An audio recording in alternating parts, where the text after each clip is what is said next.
Hi అండి, welcome to my channel బ్రోసిస్ vlogs Vizag. ఈరోజు వీడియోలో అయితే దద్దోజనం నేను ఎలా చేస్తానో చూపిస్తున్నాను అనమాట. దద్దోజనం రెసిపీ అందరికీ తెలిసిందే, కానీ నేను ఏ విధంగా చేస్తానో చూపిస్తున్నాను అనమాట.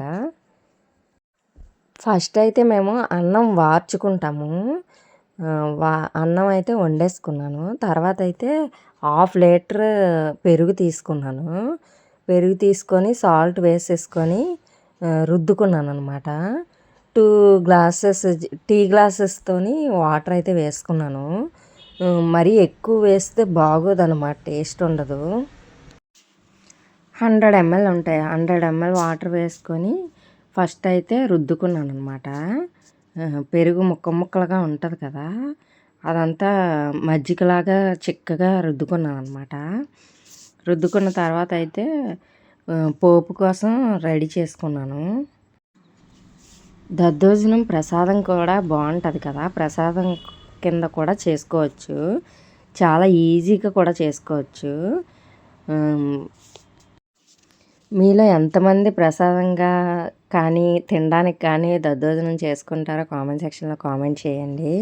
నేనైతే రెగ్యులర్గా చేస్తూ ఉంటాను.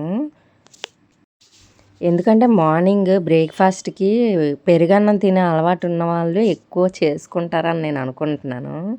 మేమైతే ఎక్కువ పెరుగన్నం తినడం అలవాటు కదా. ఈరోజు అయితే నేను దద్దోజనం చేశాను అనమాట. ఫస్ట్ అయితే ఆయిల్ కూడా చాలా తక్కువ పడుతుంది అనమాట.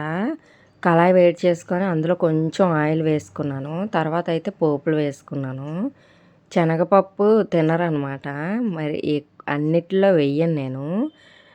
పులిహోరలోని అలాంటిలోనే వేస్తాను అనమాట. ఫస్ట్ అయితే పోపులు వేసుకున్నాను. తర్వాత అయితే జీడిపప్పు వేసుకొని ఎర్రగా వేగిన తర్వాత దీంట్లో నేను ఎండుమిర్చి కానీ పచ్చిమిర్చి కానీ వెయ్యను అనమాట. పెరుమిరపకాయలు ఉంటాయి కదా, ఉప్పు మిరపకాయలు, పెరుగు మిరపకాయలు చాలా రకాలుగా పిలుస్తూ ఉంటారు, అవి అయితే నేను వేసుకుంటాను. పెరుగు మిరపకాయలు దద్దోజనం తాలింపులో వేసుకుంటే చాలా టేస్ట్గా ఉంటుంది. ఎవరైనా ట్రై చేయకపోతే చెయ్యండి. నేను ఆ పెరుగు మిరపకాయలు ఉంటేనే దద్దోజనం చేస్తాను. పెరుగు మిరపకాయలు ఇంకా దానిమ్మ పండు ఉంటేనే నేను దద్దోజనం అనేది చేస్తాను అనమాట. చాలా నీరసంగా ఉంది అనిపిస్తే ఇలా చేసుకొని తింటే నీరసం కూడా చాలా తొందరగా తగ్గుతుంది అనమాట. నేను దద్దోజనమున ఇంకా చాలా నీరసంగా ఉంటే కమలాపళ్ళు తింటే చాలా నీరసం తగ్గుతుంది అనమాట. నేనైతే అది గమనించాను. ఇంకా అయితే కరివేపాకు కూడా వేసుకుంటున్నాను. ఇవన్నీ బాగా వేగిన తర్వాత పక్కన పెట్టుకున్నాను అనమాట. వేడిది వేయకుండా, పెరుగన్నంలో వేడిది వేయకుండా పక్కన పెట్టుకున్నాను. అన్నం కూడా చల్లారి పెట్టుకున్నాను అనమాట. చల్లారి పెట్టుకొని చిలికిన పెరుగులోని అన్నం వేసేసి ఫస్ట్ కలిపేయాలన్నమాట. కొంచెం కొంచెం రైస్ వేసుకొని కలిపేయాలి. అంటే అది కొంచెం లూజ్గా ఉంటేనే బాగుంటుంది. అది అన్నం మజ్జిగంతా పీల్చేసుకొని గట్టిగా అయిపోతుంది కదా, అది కన్సిస్టెన్సీ కొంచెం లూజ్గా ఉండేలాగా కొంచెం కొంచెం వేసుకొని అయితే నేను కలుపుకుంటాను అనమాట.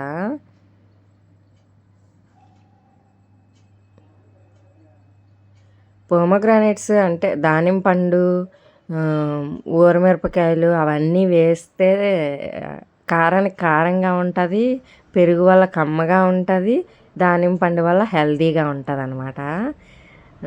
నేనైతే చాలా ఎక్కువ చేస్తూ ఉంటాను. వింటర్ అయినా సరే తింటారనమాట మా ఇంట్లో. ఈరోజు బ్రేక్ఫాస్ట్ అయితే అదే.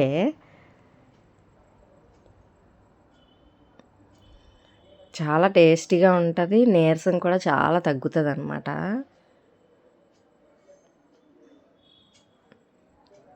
ఈ విధంగా ఎవరైనా ట్రై చేస్తే కామెంట్ సెక్షన్లో కామెంట్ చేయండి. ఒకవేళ చెయ్యకపోతే చెయ్యండి. కొంచెం లూజ్గా ఉండేలాగే వేసుకోవాలన్నమాట.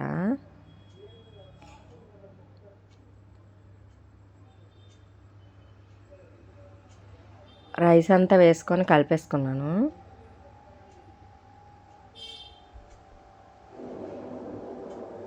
మా బాబు అయితే మార్నింగ్ 5కి వెళ్తాడనమాట ట్యూషన్కి. అందువల్ల వచ్చేసరికి చాలా ఆకలితో ఉంటాడనమాట. వచ్చేసరికి అయితే చేసేసాను. ఉదయాన్నే తింటే టిఫిన్ కన్నా ఇలా తింటే ఆకలి కూడా వెయ్యదు కదా వాళ్ళకి స్కూల్లోని. మనకైనా సరే టిఫిన్ తిన్నప్పుడు త్వరగా ఆకలేసేస్తుంటుంది. ఇలా తింటే చాలాసేపు కడుపు నిండుగా ఉన్నట్టు ఉంటుందన్నమాట. బయటికి వెళ్ళిన వాళ్ళకి, ఆఫీస్కి వెళ్ళిన వాళ్ళకి ఇలా చేసుకొని తింటే చాలా ఈజీగా అయిపోతుంది, హెల్తీగా కూడా ఉంటుంది. కన్సిస్టెన్సీ అయితే ఇలాగనే ఉంచాను నేను. కొంచెం లూజ్గా ఉంచాను. తినేసరికి కొంచెం గట్టిపడుతుంది అనమాట. ఆ అన్నం మజ్జిగని పీల్చుకుంటుంది కొంచెం. తర్వాత అయితే మా బాబు వేస్తున్నాడు. ఎక్కువ వేయకు, మరీ టేస్ట్ దానిమ్మ పండు గింజలాగే ఉంటుంది అని తక్కువ వేసుకున్నాడు అనమాట వాడు. వాడికి ఇచ్చేసిన తర్వాత వేసాను అనమాట నేను. పిల్లలకి తినడమే చాలు కదా, వాళ్ళకి ఎలా నచ్చితే అలాగనే నేను ఇస్తాను అనమాట. మరీ బలవంతం అయితే చెయ్యను. మ్యాక్సిమం అన్ని రకాలు తింటారు. దద్దోజనం అయితే హెల్తీగా రెడీ అయిపోయింది. నేను చేసిన విధంగా ఊరమిరపకాయలు వేసి, దానిమ్మ గింజలు వేసి ఎవరు చేస్తారో కామెంట్ సెక్షన్లో కామెంట్ చేయండి. వీడియో నచ్చితే లైక్ చేయండి, షేర్ చేయండి, సబ్స్క్రైబ్ చేయండి. Thank you for watching.